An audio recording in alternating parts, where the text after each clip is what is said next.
السلام عليكم يا سناب. طبعا اليوم قصتنا بتكون دولة من دول الخليج، قصة حلوة والله.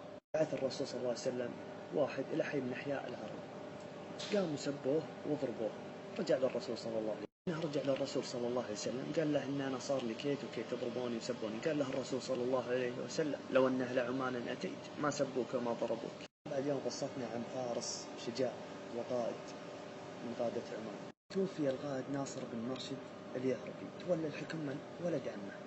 القائد الشجاع سلطان بن سيف اليعربي بعد ما توفى ولد عمه، وشاف ان البرتغاليين الصليبيين مسخوها بالدولة، فحب انه يطرد البرتغاليين الصليبيين طرد كامل من عمان، عاد في يمين يسار. لما صلى صلاة الفجر هذا القائد الشجاع توجه بالجيش كامل صوب قلعة الصليبيين، ما عاد في خلص. يوم انه وصل عند جبل الوعد اللي هو بمسقط، طبعا البرتغاليين الصليبيين شهدوا انه في هجمة في التاريخ، دخل عليهم وسط الحصن، واستطاعت كتيبة من كتاب العمانية تدمير أبراج الصليب كلها اللي كانت في القلعة.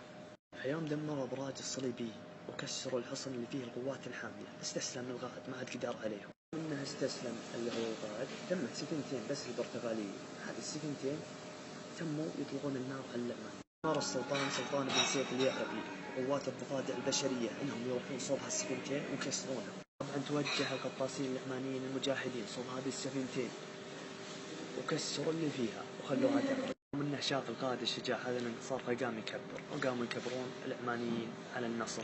توفي في هذه المعركة 5000 مجاهد عماني. بعدها طبعا ما عاد فكروا الصليبيين يدخلون عمان لين يومنا ذا. هذه قصة اليوم، وإن شاء الله أنكم استفدتوا منها. والسلام عليكم.